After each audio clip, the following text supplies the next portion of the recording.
Hi guys, Overarch here, and today I'm going to talk about the Tyranid faction in the upcoming game, Battlefleet Gothic Armada 2. So this video does include a lot of speculation. While some details are starting to emerge about the game and the upcoming factions, we really don't have anything concrete yet about the Tyranids. However, we can make some pretty accurate guesses and speculation just by looking at the other factions and comparing them to the tabletop version of the game. So all the other factions were carried over pretty accurately from how they are on the tabletop. Obviously they added a lot, such as all the modifications and favors and such, but apart from that, it's the faction is generally very similar to what you see on the tabletop. So let's go ahead and talk about how the Tyranids play and act on the tabletop, and that's going to give us a good idea of what they're going to play like in Battlefleet Gothic. So the Tyranids are basically this race of, I would describe them as space locusts. They are invading from the edge of the galaxy, so they're the only extragalactic faction, unless you count Chaos and the Warp as extragalactic, in the 40k universe. And they are pretty unique. They are a hive mind that basically synthesizes and grows these creatures, these warriors and ships. And if you've ever played StarCraft, they're very similar to the Zerg in that game. In fact, the Zerg were based upon the Tyranids. So let's take a look at some of their stuff on tabletop. They have extremely cool looking bioships like the one you can see on your screen now, and they tend to have a lot of ships with very close range weapons, and they are an absolute nightmare when it comes to boarding. They have extremely strong boarding. Their ships tend to be pretty durable, pretty tough, relatively weak shields, and there's a lot of them. So their downsides though is of course the short range. And they have a different downside too. They have a unique activation system called Synapse. So on the tabletop, you would roll consecutive leadership checks to see how many ships you could activate. Otherwise, your ships function under what's called instinctive behavior, which is probably what you're going to do with them anyway. Their behavior is either to close with the enemy and board them and attack them in melee, try to ram them, or to close with the enemy and then shoot them. So pretty simplistic behavior. Their larger battle cruisers and battleships have what's called Synapse, which Synapse overrides that instinctive behavior and allows you to directly control your ships without having to make that leadership check. Now, I expect this to be implemented in the game in some form or another. You might not have control over some of your escorts if they're, not in range. What I suspect they'll probably do instead, and what has been done in a lot of other 40k games, such as Dawn of War, is instead making it to where they get debuffs if they're outside of the Synapse range, and that seems to carry over a little bit better into tabletop. Next, let's talk about their ships. So their ships, they have ships in all sizes. The two largest types of ships, battleships and battle cruisers, are called Hive Ships, and they look awesome. All the others are basically escorts for those Hive Ships, and you really want to protect your Hive Ships because obviously they're what spread the Synapse. So if you lose them, it's pretty bad for you. They customize their ships kind of like the Orcs do. They have what are called genetic adaptation points, and they can use those to fit different points onto their ships, exactly how the Orcs do in game. So I kind of expect them to have some weird mechanics. They are terrors at boarding, and they were the only faction that actually had melee weapons in the tabletop. So they had two different types. They had feeding tendrils, and they had, which are basically like these tentacles that would kind of lash, spiked tentacles that would lash out at enemy ships, kind of like a kraken. And then they also had crushing claws, which could actually like ram the enemy and tear into them. So I do expect these to be carried over.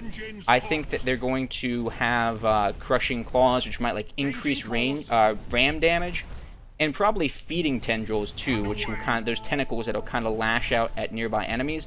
And I expect that kind of to function similar to how the Nurgle favor works for Chaos, where they just get this aura, and anything in the aura starts taking damage and getting hurt. In the lore, they do have the ability to latch onto ships.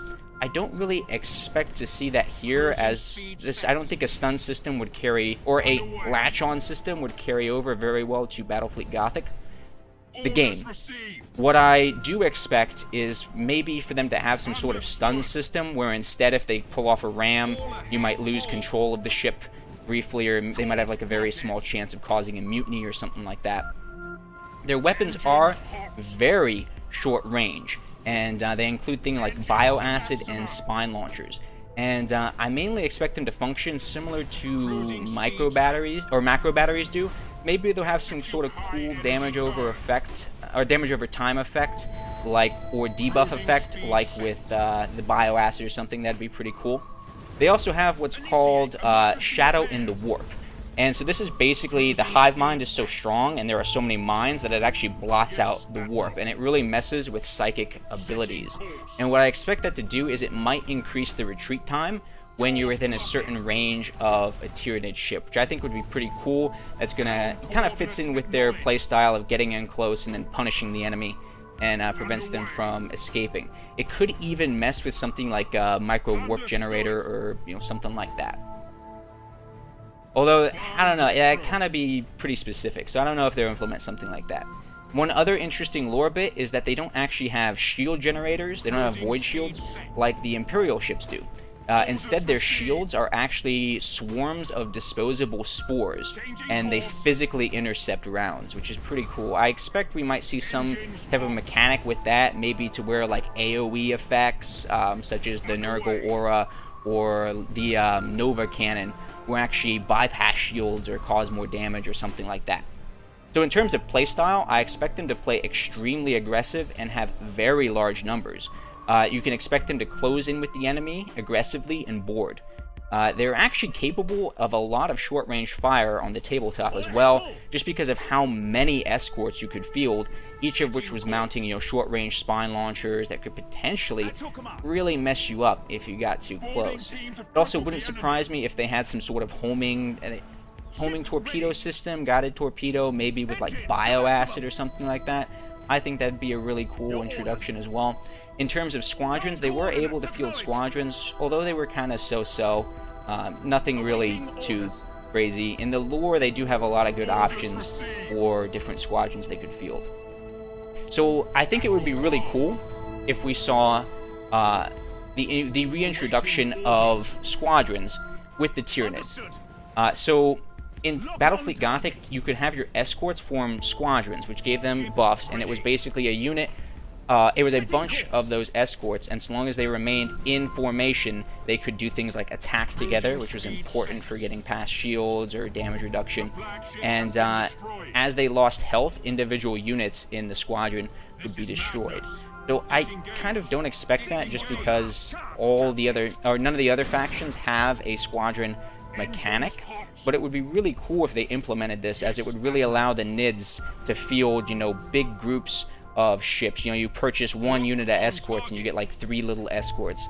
I think that'd be a really, really cool way of implementing like the numbers of the Tyranids, because this is supposed to be a all-knowing, all-devouring swarm of trillions and trillions of organisms. So hopefully they really accurately represent their numbers in the game, and I expect them to be a bit of a pain, both in terms of balancing and in terms of implementation. So, how are they going to implement these Tyranids, their extreme numbers, their extreme short-range firepower, their extreme boarding, in a way that makes them balanced, without, gimping them like the orcs were in multiplayer.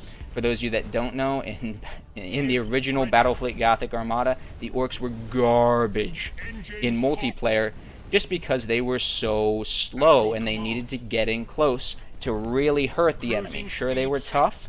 Sure, if they gotten close, they'd mess you up, but a lot of times you could just kite them and really throw a wrench in their plans. So I expect the Tyranids might have that same sort of balancing issue, where it's, if you make them too fast, and they're just gonna, wreck everything. If you make them just a little bit too slow, then they're gonna get kited to death and can't catch the enemy. They also have less technological options in terms of things like closing the gap, like the orcs do. Like the orcs have that favor that can push or pull an enemy ship towards them. They have the ability to do their, press the red button, short range burst of speed. And on the tabletop, the Nids really didn't have any sort of options like that. So it'll be interesting to see what kind of favors and war gear and stuff like that they give to the Tyranids in order to help them close that gap. One thing that is going to be especially interesting to see is how they implement favors. So I kind of expect the favors to be based on the different hive fleets. So in the lore, the Imperium's under attack by all these different hive fleets that are coming in from the edges of the galaxy, and they're basically all probing attacks. They're the vanguard of a much larger swarm. And each of these hive fleets is different. They're adapted to different things, they're probing the defenses in a different way, and they display different behavior. They're actually learning from the Imperium and adapting. That's what the Tyranids are all about. Rapid biological adaptation. So it's going to be interesting to see how they implement the favors and what sort of cool abilities they'd get from those favors. So as always, guys, thanks for watching. I hope you've enjoyed today's video. If you have any thoughts about the video, or about the Tyranids, or about Battlefleet Gothic Armada, I'm so excited for it. Let me know down in the comments below. Hope to see you next time. Bye.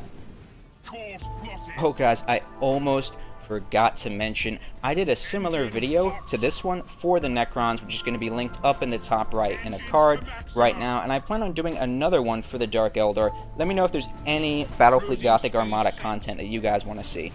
Thanks. Execute high energy turn.